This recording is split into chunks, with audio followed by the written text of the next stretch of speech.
It's Nolan. Now, before we get started, make sure y'all hitting that like button.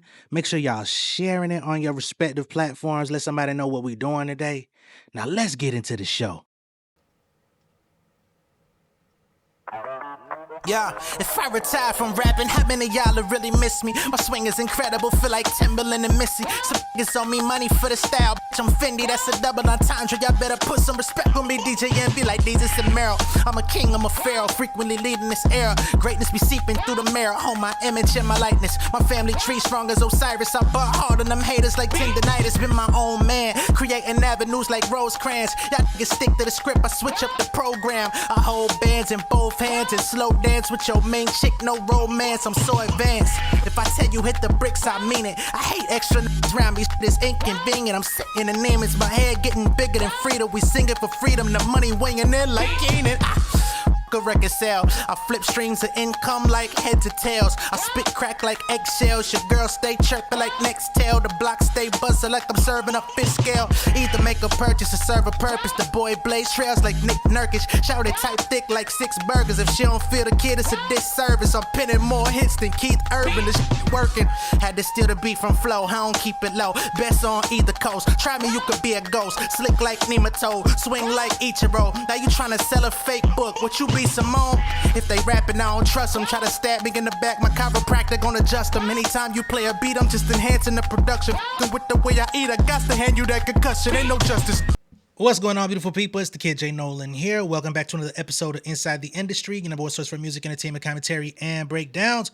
Hope everybody's doing well out there this evening. In this particular video, we're going to be getting into the Clipse, and they have a new interview out with The Guardian that we're going to be reading through. This is a text interview. This is not video. If you don't have the patience, hey man, see you next time, okay?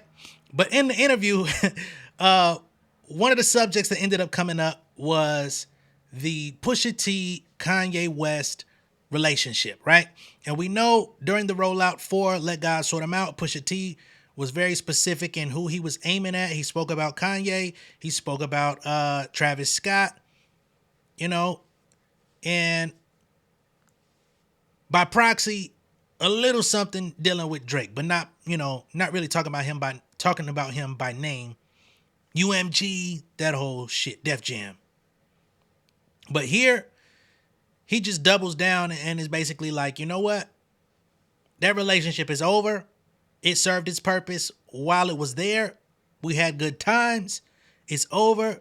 Ain't no circling back. All right? So I'm going to go ahead and pull up the interview because I'm sure they're talking about much more than that. Of course, that's always what gets the people going.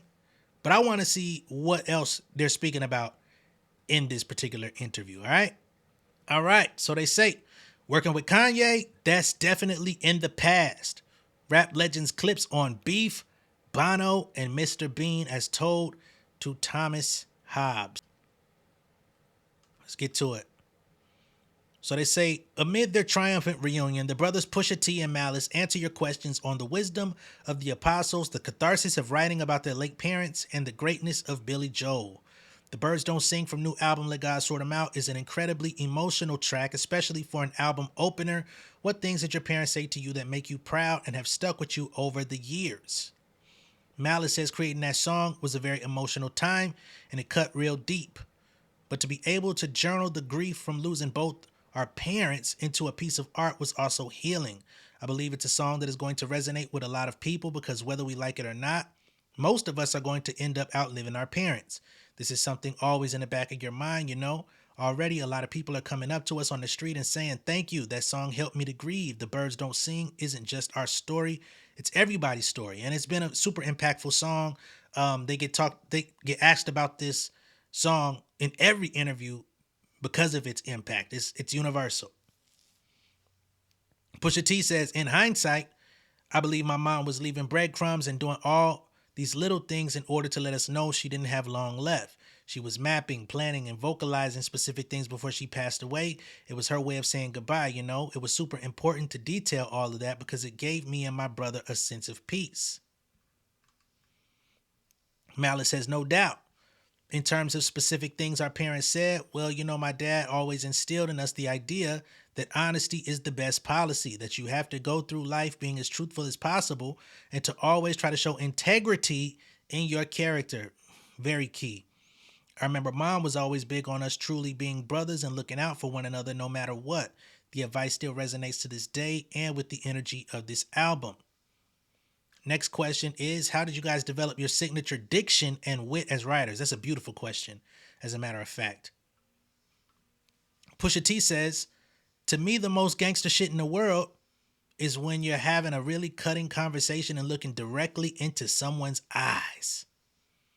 And that's something that people pointed out, even in the rollout with the Tiny Desk, certain bars that was more personal or it could be aimed at somebody. That nigga was looking dead into the motherfucking screen. He wasn't looking at the crowd. He was looking into the camera. Bitch, I'm talking to you.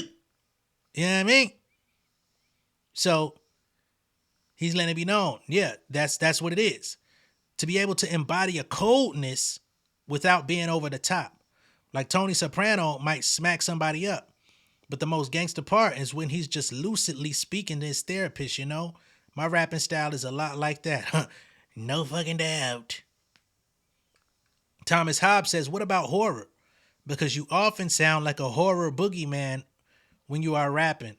Which I find very interesting because I don't know if y'all ever seen this video from the kid, what was his name? The kid Goey. And he did a fucking Pusha T impression. And he said Pusha T sound like he a nigga sneaking in your house telling you everything that's going on. I don't know if y'all seen that shit, but this shit funny as fuck. So to that question, Pusha says, I always liked the energy of old horror movies, like The Omen and The Exorcist, where a lot of it is based on these eerie conversations and they didn't need special effects to scare you.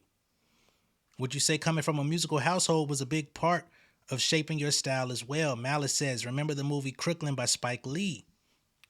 The scene where all the brothers and sisters are watching Soul Train and an American Bandstand, that was the perfect depiction of how musical our household was. By the time we moved to Virginia, I told my mom I wanted a microphone, a beat machine, a turntable, a Gemini mixer with the reverb on it. My mom literally forced my dad to buy it all for me because he was much more dismissive at first and said things like, why do you need all that? Rap ain't even gonna be here for that long, son. Because remember, back in the 80s, it was said that hip-hop rap was going to be just a fad. It was there for the moment, but it wouldn't have staying power. Look where we are today. Music was always a big part of our upbringing.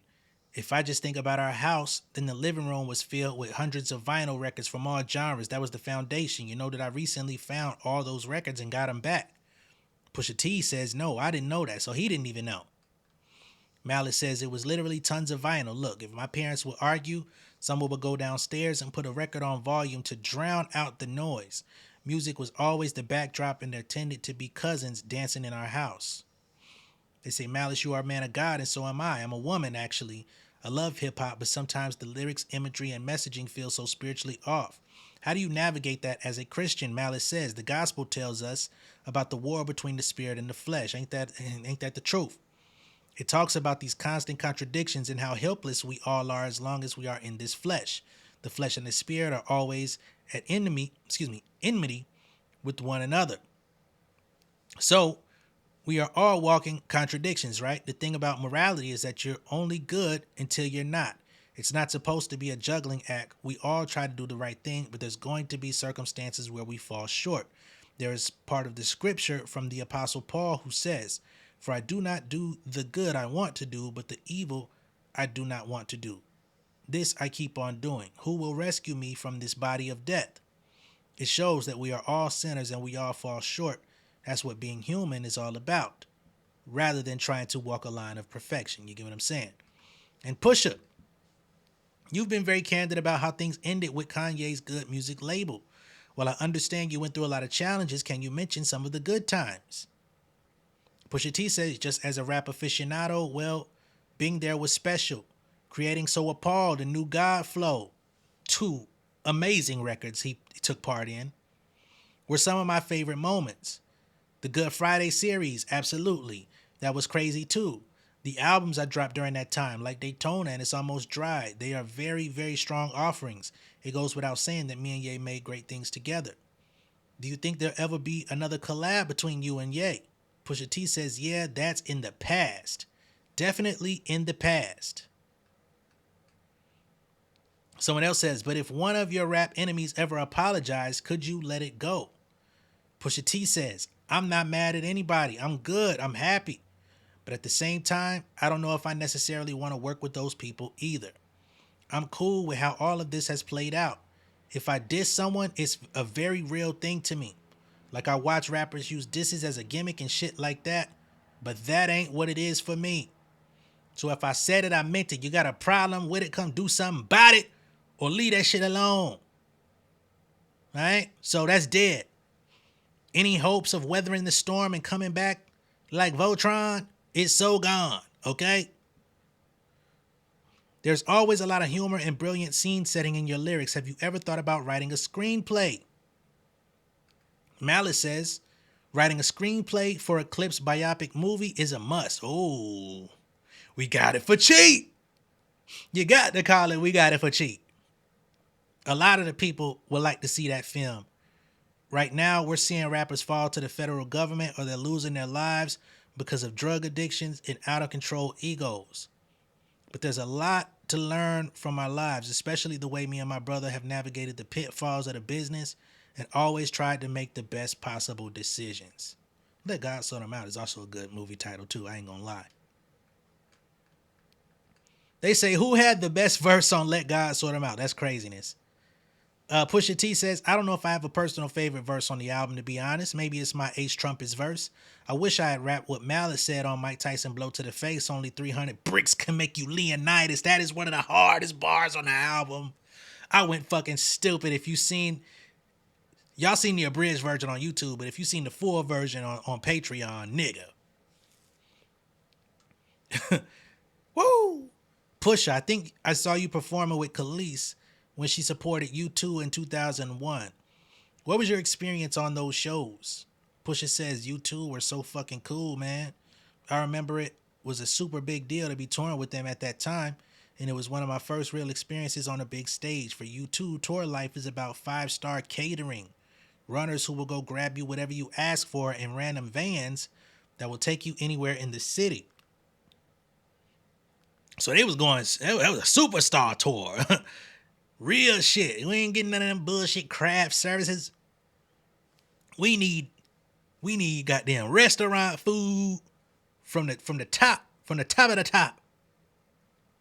And I need to go get me some new J's. So take me where I need to go in my chariot. He said these dudes had manicures, pedicures, massages. Touring with U2 seriously fucked up my expectations, bro, because when you go out and tour for real as a rapper, the reality can be a very grueling thing. Yeah, in hip-hop, it's totally opposite until you become a superstar. Malice says, wait, hold up. Can I share my own Bono interaction? I met him backstage around the time I converted from Malice to no Malice and found God. Oh, that's dope. I remember Bono said to me, you have this righteous anger now, and you have to go do something with it. Righteous anger. I can relate to that. When you, when you like, you living in this motherfucker, and you start reading that motherfucking Bible, man, boy, it'll make you militant. Especially if you're reading that Old Testament. Boy, it'll make you know that song? Let me not. That Zach Fox shit. Where a kid, you know what I'm saying? Slide on your ass for Jesus. It'll make you get like that, man. Righteous anger, exactly what it is. Anyway, that always stuck with me. It kind of gave me the green light, and what Bono said is always in the back of my mind around not abandoning my convictions. Bono is a good dude. What are each of your favorite albums of all time? Also an excellent question. The Guardian showing out. Malice says, listen, I love The Killers. I love Red Hot Chili Peppers, even Billy Joel. Interesting. When I work out in the gym, I have Coldplay playing, or U2's The Joshua Tree. It's funny because when I watched MTV back in the 1980s, David Bowie was always on there. All these years later, and Bowie is still at the forefront today. I think that says something about true talent and how it can carry on through the ages and even outlast your death. Pusha T, more on the hip-hop side, he says, I'm always torn between Mobb Deep's The Infamous classic, Raekwon's Only Built for Cuban Links classic, Jay-Z's Reasonable Doubt, come on, and Biggie's Life After Death. Makes sense. 4 very vital albums in hip-hop, especially for the hardcore shit, right? Rock you in your face, stab your brain with your nose bone type shit. Crazy. He says, I could drive anywhere in the world with those 4 albums, and I will be happy. Have you watched much British TV film? If so, what have you liked and why? Loud laughter. Pusha T says, definitely Benny Hill. Benny was running around with women on late night TV. My older brother was always watching him laughing, and I would sneak in, and that's my other man called Rowan Atkinson. Mr. Bean, right? That dude was ill, not Mr. Bean. Do you still write your rhymes? If so, do you prefer handwritten, typing on the phone, or both? Do you have any particular rituals when writing or recording? Another good one. Malice says, for me, it's about building a verse line by line throughout the day. It might start off in the shower, continue while I'm driving, and then when I get to the studio, I put it all together.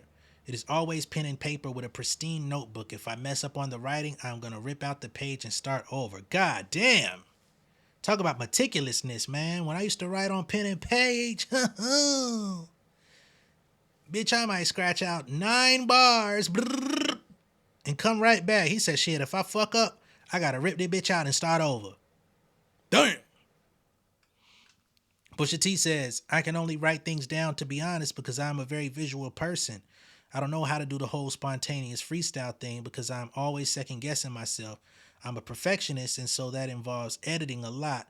I might come up with a good bar, but I will keep going back to it and working out how to make it fresher. So both of them are still writing on paper in this day and age. You know what I'm saying? A lot of people, at bare minimum, if you're not punching in like the newer niggas, you know, I switched to the phone years ago just out of convenience and being away from my rhyme book and finding myself in the studio off a random whim. You know, I wasn't just carrying notebooks around with me everywhere with a book bag and shit. So I had to start using the notes in my phone, but they still using pen or a pencil or whatever it is and paper. And hey, you can kind of tell. What can we expect from the duo in the future? Is this the end? Pusha T says, we've definitely got more music in store, baby. Malice says, laughs knowingly, nah, we got it. We definitely got it. Let God Sort 'Em Out is out now on Rock Nation. Clipse US tour continues until September 10th. They play the O2 Kentish Town Forum, London on 9/12 and 13 November. And the O2 Victoria Warehouse, Manchester on 10 November. All right. So shout out to the Clipse. Another really good interview. Of course, again, the Kanye shit is the clickbait. But they were asked some great questions. They had really dope answers that gave you insight into their lives, their upbringing, their personal way that they see the world. These are always the best types of interviews. And I just appreciate how open and candid they've been in this whole album campaign, right? This isn't one of those mysterious album drops. This isn't one of those things where it's like, damn, I would love to hear what the artist is thinking or what went into the songs or what inspired this or that. Like, they're being very forthright, very forthcoming about what it is that they're trying to convey with this album. Very intentional about what it is that they're saying about the album, how they're talking about it. And I wish more artists would pick up the mantle and do the same, because that's what helps you connect with the fans. A lot of artists be complaining about social media. I don't like to create content. I don't like to do this. I don't like to do that. Well, figure out who you can talk to get your messaging out. Because if you're not doing nothing at all and you're just dropping music and expecting people to understand where you're coming from off of that, out of sight, out of mind, baby. It is what it is. But let me know what y'all think of all this down below in the comments. Be sure to like and share this video. If this is your first time seeing me on YouTube, go ahead and subscribe to the channel, become an insider. I'll catch y'all on the next one, man. Peace. King of my city and cul-de-sac. Coming out swinging like soldier rags. Leading my people like quarterback. Boy, I study this shit, I'm an almanac. Had to get up and grind. Knowledge is booming, I'm here to apply. Came with the chip and the dip, it just single the mind. We finna do more than survive. I need my check. Spinning the block for the Gouda, we hitting the jeweler to flood out the net. We don't do beef on computers, I'm straight out the sewer, we come when you rest. Niggas be looking perplexed, so keeping my foot on their neck. No map, I trust my gut for the quest, but drama, I'm fully abreast. I was ready for years and they doubted me. All of a sudden they tell me they proud of me. I been dropping these haters like calories. Cross I'm out, I came back with some boundaries. Stand for my honor, but too raw, no corner. Packing the stick with a drummer. Wanna catch my bad, won't fumble. I done came too far to be humble.